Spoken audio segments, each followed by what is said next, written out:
Hello there.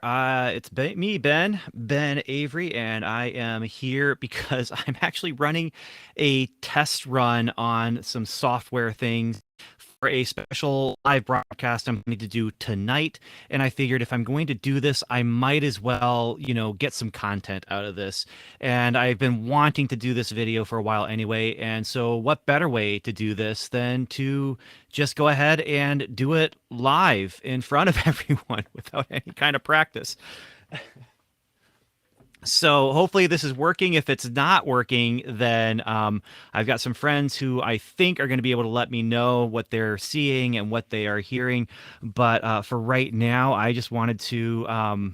Well, like I said, use this to make some content. I want to make a video about this, and I've been wanting to make a video about this for about a month. And this book that I want to talk about here is one of those that will go into the series for is it worth reading. Now the way that this book came about, that I it came into my hands, I should say, is because of my new podcast that I've been doing called Up from the Ashes, which takes a look at the old sci-fi series, the Star Lost, which is not great show, but at the same time there is definitely some heart behind that show, and there was a lot of people who worked really hard to make that show, and they tried. They really did. And yeah, so the reason that I got this book though that I'm about to talk about is because the show is about a spaceship out in the middle of space headed towards a star. They're headed towards disaster.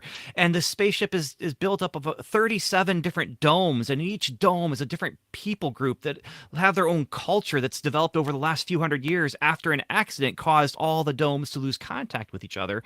And the main characters come from a dome called Cypress Corners, which is basically an Amish or Mennonite style society. And a couple of the characters realize we're on a spaceship. This is not a planet.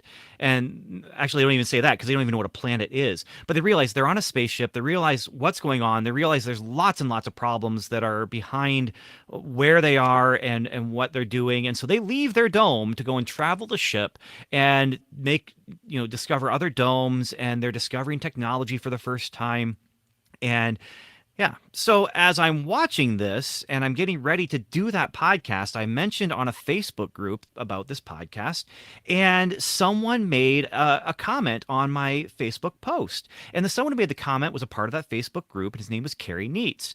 And I saw his name, and I was like, that name's familiar. And so I clicked on his name, and I see, oh yeah, I believe I interviewed him 5, 6, 7, maybe even 8 years ago for a Christian magazine about fiction. I think it was Clean Fiction. I can't remember the name of the magazine. It's been a very long time.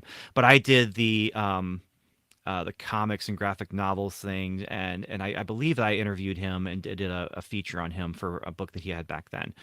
But I might be wrong about that, and this is live, so I can't edit this out if I am wrong. But right or wrong, that's what I'm going with. Uh, and so when I clicked on his name, though, I realized not only did I recognize what I thought maybe I wrote about for that magazine, but I recognized the book I'm holding in my hands right now, Amish Vampires in Space. And I thought to myself, well, he'd be a great co-host to have on there, a great guest host. And that's the way I run that podcast. Up from the Ashes has different guest hosts every week. And so it's me and a guest host, and we're talking about an episode of that TV show. And so once I, connected his name to that show, he had never heard of the show. He had never seen it before. It's a really fun episode that we recorded. It's on upfromtheashes.com. You can find it on the feed wherever you find your podcast. But I thought I got to get this guy to be a guest host. And if I'm going to get this guy to be a guest host, I should probably read his book. So I did. And I initially I was a little bit nervous. I shouldn't say nervous. Nervous is not quite the right word for reading the book. I was trepidatious, also not quite the right word. But years ago, when the book first came out, I went to a writing conference and I was talking to a friend, and he said, "Have you heard about this book, Amish Vampires in Space?" Which I think I might have at the time because it was getting some press. And he just talked a little bit about how he really wasn't so sure about it, and he was afraid that it was going to, be making fun of the Amish, or just putting them in a bad light. And you know there are positives and negatives about the Amish culture. I'm not going to get into that here on this video. I do live in the heart of Amish territory in Indiana, anyway. I live near Shipshewana, if you've heard of that. If you're in Indiana or Michigan, you might have heard of Shipshewana. But anyway, I'm aware of the Amish, and I also, I'm aware of them as they're people. They're not a punchline. They're not a joke. They get used as a punchline. They get used as a joke, but they are people.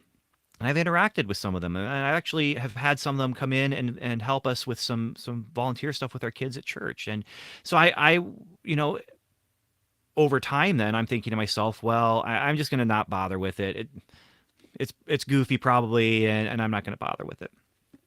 But then the post, and I'm thinking, okay, well, you know what? Maybe I should give this a look see. So I did, and I looked at some of the reviews, and the reviews kind of put my not quite fears at ease. And so I went ahead and got it. I went ahead and read it. And I have to say, as I ask the question, is it worth reading? The answer is yes, it is. I was surprised how good this book was. Now, it starts out with an introduction saying this is not a joke. The initial idea, which was not from Carrie Neitz, was a little bit of a joke. And they were riffing on how back then all Christian fiction seemed to be Amish romances, and all secular fiction seemed to be vampires. And so, it's the chocolate and the peanut butter kind of a thing. But he got to thinking about the concept from that joke as they were talking about, just publishing trends and that sort of thing.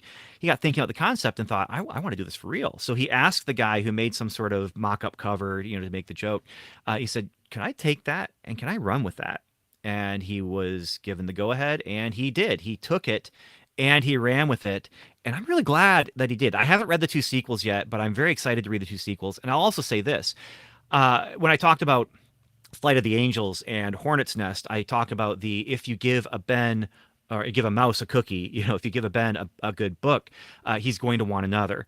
And I call it the if you give a mouse a cookie syndrome. The syndrome is a little bit here, but this book stands alone, and there is not a cliffhanger at the end. It is not just pointing you to the next book. There are definitely crumbs dropped for you as you're reading this, and if you say to yourself, boy, I'd like to get more, there's crumbs that say, hey, there is more. And I can also say, I mean, the other two books have already been published, so they're out there. But it does not suffer from if you give a mouse a cookie syndrome as bad as some other books that I've read that I like do. Now, it's a bad syndrome in the sense that it just means it goes against your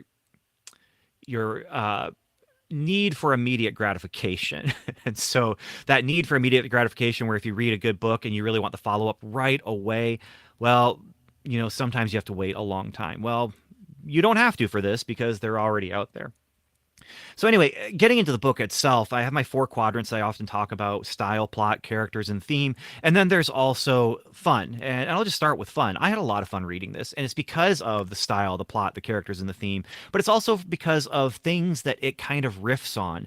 And just to jump into it right now, the Dracula, it owes a lot to Dracula, and it's very much riffing on the Dracula the Dracula formula, let's say, in that it has, the master vampire, and it has the, the minions, and but then it kind of owes itself a little bit to Alien or Aliens, in the sense that, this thing is spreading. I mean, when I say this thing, vampirism is spreading, and when you become a vampire, you become a monster, not the unthinking kind of a monster, but a thinking monster who has all the human capabilities of thought and everything. And so, and they're all trapped on a ship, so you have that claustrophobic kind of sense where there's nowhere to run, there's nowhere to go, and the ship is heading towards a station, and there's disaster there if the ship gets there and carries this with it. And so it just has all of these elements that kind of dive into the horror that I like with Alien, and with concepts like that, and with Dracula, and with the vampire concept. But he plays the vampire stuff straight, and he plays the sci-fi horror stuff straight. I mean, it is a science fiction novel. It's got spaceships. It's got there's a planet where the Amish live, and you might be asking yourself, okay, so how do the Amish get there? Well, the Amish get to the planet the same way that the Amish here in my area get to the hospital, and that's someone else drives them, and it's okay. Like the way it works and the way that the kind of the two cultures come together in real life and in this book, it feels very realistic, and where they say, well, we'll allow ourselves to go on this vehicle. We won't own the vehicle, but we will allow you to carry us, and it's okay because we're not doing the driving. But anyway, they the setup for the book is very simple. There's a planet, and this planet has been settled by a group of Amish. And the reason that they have the Amish settling on this planet is because who better to be resourceful in a place where you don't have a lot of natural resources to use to create technology. And so they're able to settle on this planet in a way that no one else would have been able to, because they're able to use the land in a way that they've been doing for generations. But anyway, that's all for naught, because there's a possible disaster. The sun might be exploding very, very soon. And if it does, it's taking the planet out and everyone on it with them. And so they need to leave. And so a signal gets sent out into space. Someone answers the signal, and the people that answer the signal are in a spaceship. Unfortunately, they're in a spaceship that has a vampire on it. And I'm not going to get into all the details there. I don't want to spoil too much, but that's the essential setup, is that they are escaping a planet, and they can't go back to the planet because death lies there, but they're also trapped on a spaceship, and death is waiting for them on the spaceship as well.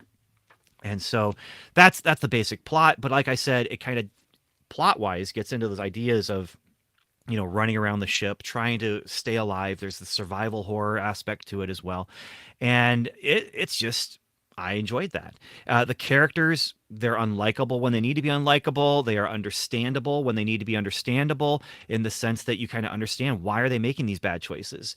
Why are they doing these things that put others in harm's way? Or why are they choosing sacrifice, or whatever it might be?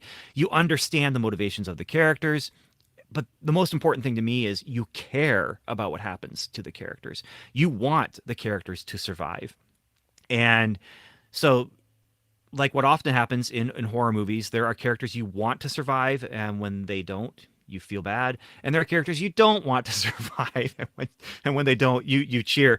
I wouldn't say there's a lot of cheering going on here, but there are some characters who are bad people, and you're like, okay, I really don't want them to make it through this. I mean, they deserve what they got coming to them. But that's just that, again, that horror trope where not everyone, you can't have a tragedy with every single death as far as a character you've really connected to. But there is still tragedy with every single death, and there is tragedy with everyone who gets infected by the vampires. So you care about what's happened to them, and there's not a whole lot of that trope of unlikable characters have bad things happen to them to make you cheer. Bad things do happen to the bad guys, but that's because that's a part of your climax, and yeah. So we'll not talk about that anymore, because I want to talk about the style. The style of the book is very readable. It's very enjoyable. And like I said, it owes a lot to vampire literature. It owes a lot to science fiction horror. And it just, I mean, going back to that science fiction horror, this is a book about, and tell me if you've heard this before, this is a book about people in space doing corporate things without concern for the consequences for normal people who end up paying the price. You've heard that kind of thing before. It's, there's nothing new under the sun. It's what you do with it. And what does he do with it? He creates a compelling novel with interesting things and some new things as well. Not just putting Amish people on a spaceship, but new things in just, okay, so how does the vampirism work? There's a science fiction explanation for what happens with vampirism, and the vampirism looks like the vampirism we're familiar with. And the other thing that I do appreciate is they recognize it here too. A lot of times you watch something and it's a vampire thing or a zombie thing, and they're like, oh, what do we do? What do we do? As if they've never heard of a vampire or never heard of a zombie. So yeah, so that's my kind of review with those quadrants. But like I said, the fun one, the fifth one, is fun. And I had a lot of fun with this. So yeah. I don't know if my friend ever read this book. I don't know if he ever had an actual reaction to the actual book beyond his feelings of the concept of the book. But this book is infamous because it did get mentioned on late night television, with late night television comedians talking about the book and should you get this book or not, that kind of thing. But my reaction is pleasant surprise. I was very surprised just how much I ended up liking it. I won't say that I'm disappointed I waited so long to read it because I just appreciated it now, and it was the timing was just about perfect. If all the timing wouldn't have worked out, I wouldn't have gotten a chance to have Carrie Neats come on Up from the Ashes. I do hope to have him come on Strangers and Aliens at some point because he has other books beyond this. But yeah, so Amish vampires in space. Is it worth reading? The answer is emphatically yes. So until next time, and by next time for broad or live streaming, I should say, that means actually tonight. I don't have a time yet, but I will be posting some things on different Facebook pages and a lot of the people who are involved in the project. And there are a lot of people involved in that project. They will also, I'm sure, be telling people to watch for the cover reveal video we're going to do tonight. So until next time, which might be tonight for you, or it might be in a couple weeks. I don't know. I mean, it's been a very interesting few weeks trying to figure out how to navigate website things and book things and different things like that.